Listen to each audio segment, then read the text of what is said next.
Okay, did you work on these first before you found this answer key video? Hope so. Let's take a look. The directions ask us to write an equation of a line in point slope form. So, do you remember what point slope form is? Remember, if you've forgotten it, write your slope formula and multiply both sides by that denominator of x1 minus x2. You get point slope. So just for remembrance sake, I'm going to write it down here, just so we have it in front of us, because it's always a good idea to write the formula we're going to use if we need to use a formula. Okay, so point slope form means I need a point, so I got two choices, and I need a slope. Do you have the slope on number one? You do not. So let's find our slope.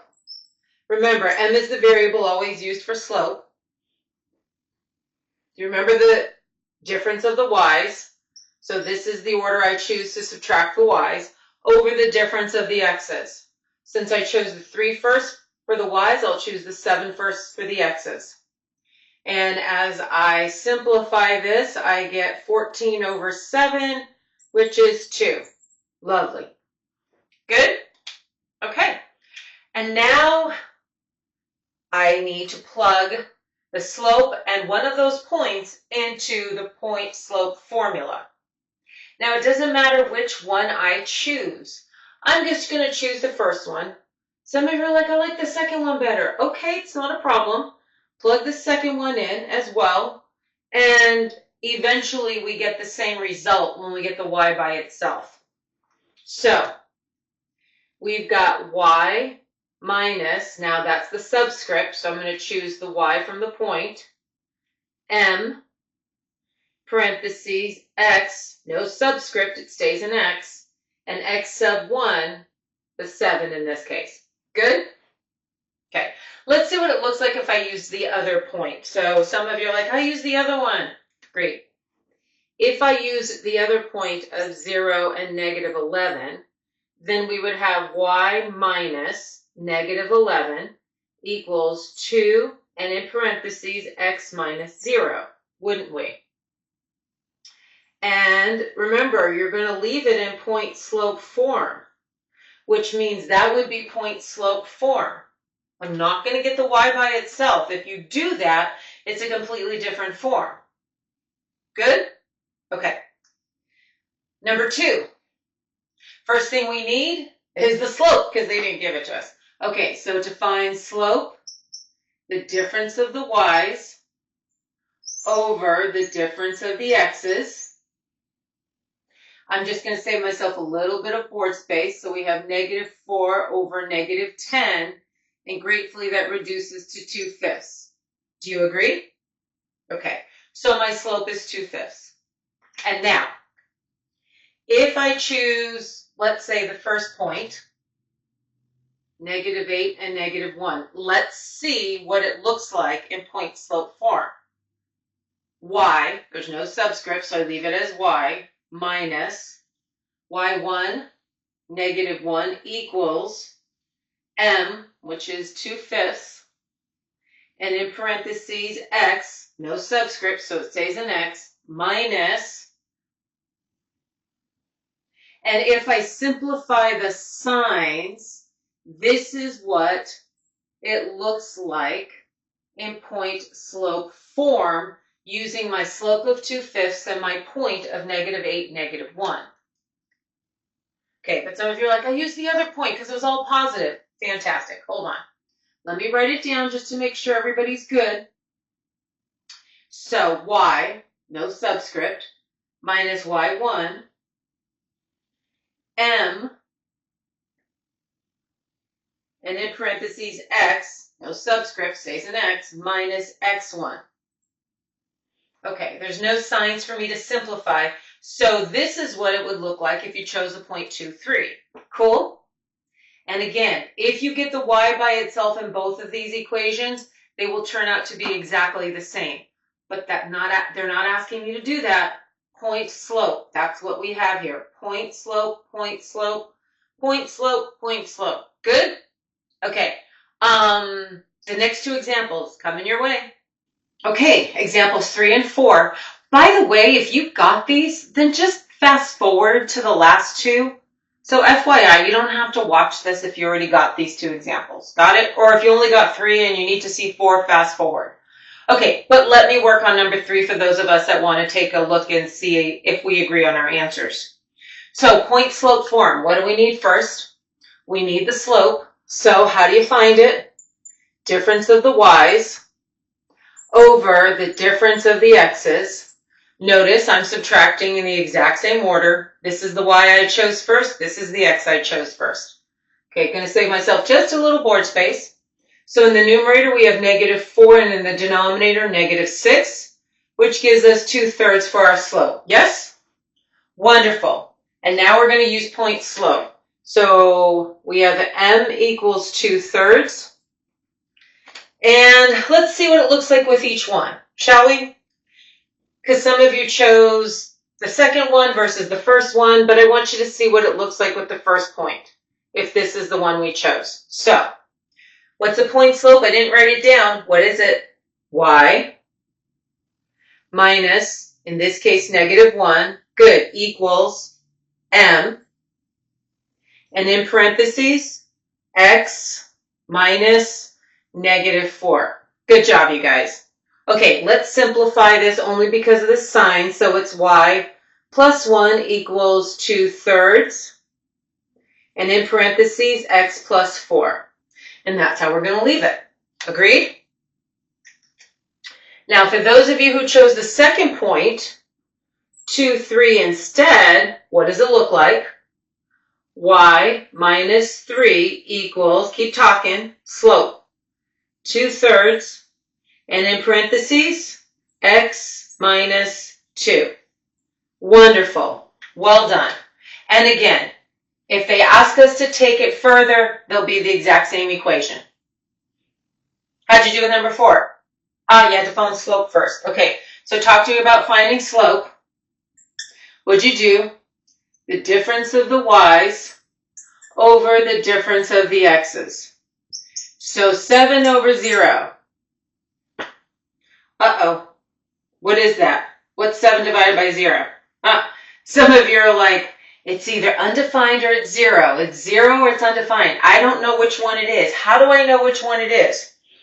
So what that tells me is you've been trying to memorize the answer to that versus understanding what the answer is. So let me just quickly sidetrack you, shall I? This is a division problem.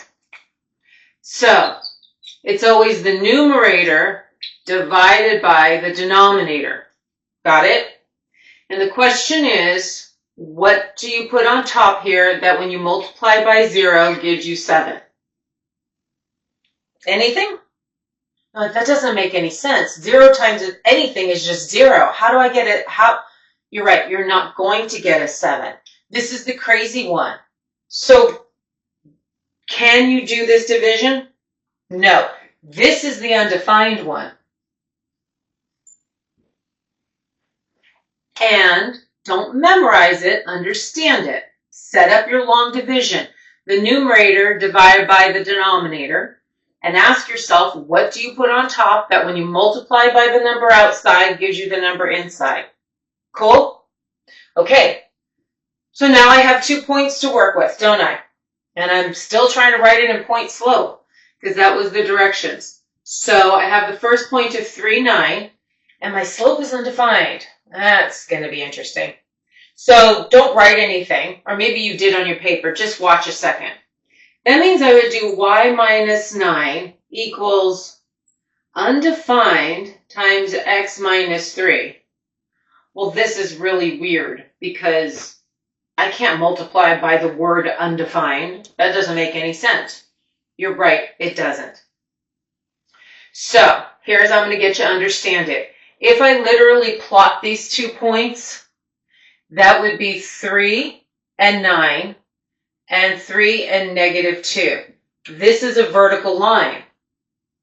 Crossing the x-axis at what number? The only way to write this equation, given the slope of undefined, is x equals 3. You're like, you're right, that's not in point slope form. But you cannot write it in point slope form because your slope is undefined. And when you plot the 2 points, you have a vertical line. Sorry, Batman doesn't climb buildings. Neither does a Hummer drive up buildings. Camera goes sideways. Anyway, I know, spoiler alert. So, when you have a slope of undefined, it tells you you're going to have a vertical line. Just plot the 2 points and you'll see it. And this line crosses the x-axis only, and in this case, through the number 3. And if I used the other point instead, notice you're going to end up with the same situation. You're going to be trying to multiply by the word undefined, and you can't do that.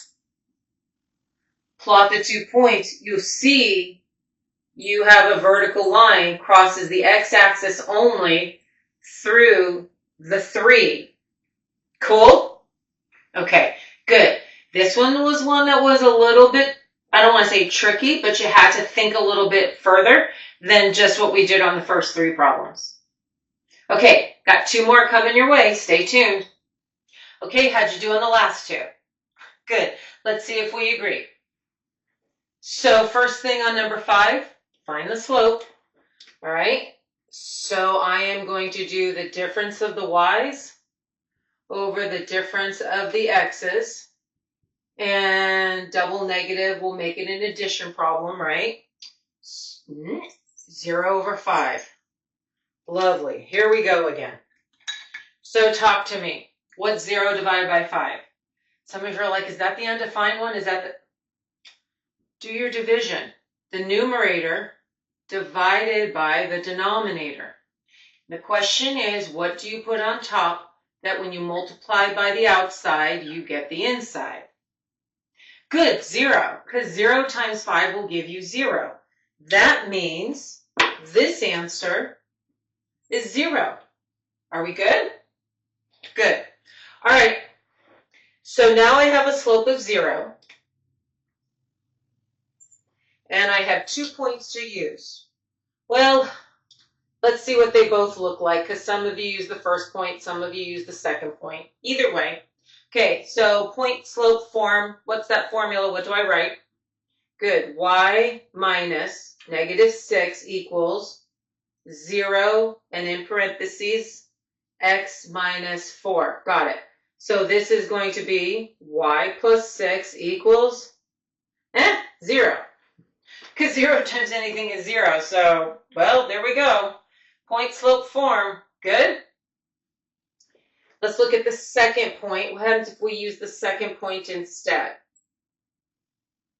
So, we would have y minus that negative 6 equals slope times the parentheses x minus negative 1. Got it. So, yeah, y plus 6 equals 0. So in this case, it's 0. So be it. And if you plot these 2 points, you'll see it's a horizontal line. Okay? And the only axis it crosses is the y-axis, which is why the only variable left in both of these is the variable y. It's not crossing the x-axis at all.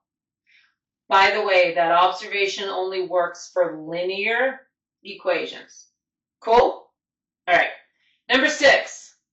Ooh, they gave us 1 point, and it's undefined. Ooh, what does that mean? Do you remember? What does undefined mean? Yeah, that means it's what kind of line? Go back, look at number 4. It is a vertical line. That's what that tells you. Good, some of you remember it. Undefined means it's a vertical line. And you're like, yeah, but where is it? Plot the point. 1, 1, 4. There's the point. And if it's a vertical line, that means it's crossing through this point vertically, which means it only crosses through the x-axis through what x value? 1. Crosses the x-axis only, and in this case, through the number 1. Good? Okay. I have got If you want additional practice, I have some more examples coming your way. Some of them include fractions, points that include fractions. Maybe a couple more of these, who knows? But if you feel like you need extra practice, work on them before you find the answer key to those problems. Catch you guys on the flip side.